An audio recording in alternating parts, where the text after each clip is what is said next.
be learning the basics of Java programming and we'll be talking about tokens, keywords and identifiers.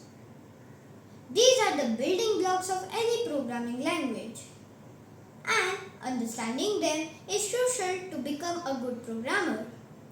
So, let's start with tokens. Imagine this box of candies is a Java program. Each candy represents a token, which is the smallest unit in the program.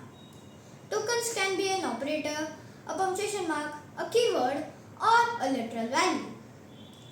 Tokens can be useful to build up the structure of a program.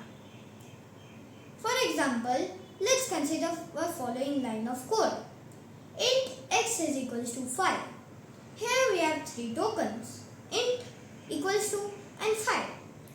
Int is a keyword which tells the program that we are declaring a variable of integer type.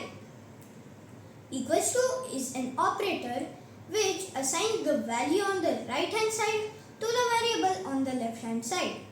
And 5 is a literal value which is assigned to the variable x. Now let's start with keywords. Let's say this red candy represents a keyword which is a reserved word in Java that has a specific meaning. For example, the word if is a keyword in Java that is used for conditional statements. We can't use them as variable names or any other identifier.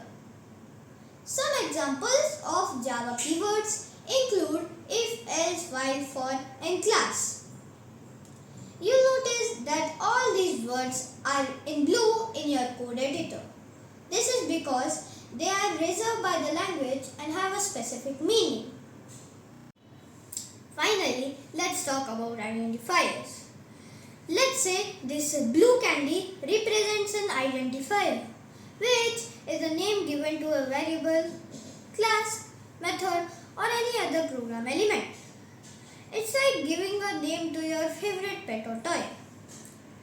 For example, if you have a variable that stores the value of the apples, you can name it as numapples.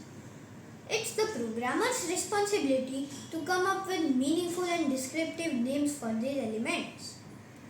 Identifiers can consist of letters, underscores and digits, and they cannot begin with a digit. Let's look at an example. Here, numapples is an identifier for the variable that holds the value of 5. It's a good practice to use descriptive names for your identifiers so that other programmers can easily understand your code. In Java, we use these tokens to build a program. We have a specific order in which we need to put the tokens to make a program work. Now look at these lines of code. Here we are using a keyword if to check if the number of apples is equals to 5, which is a literal value.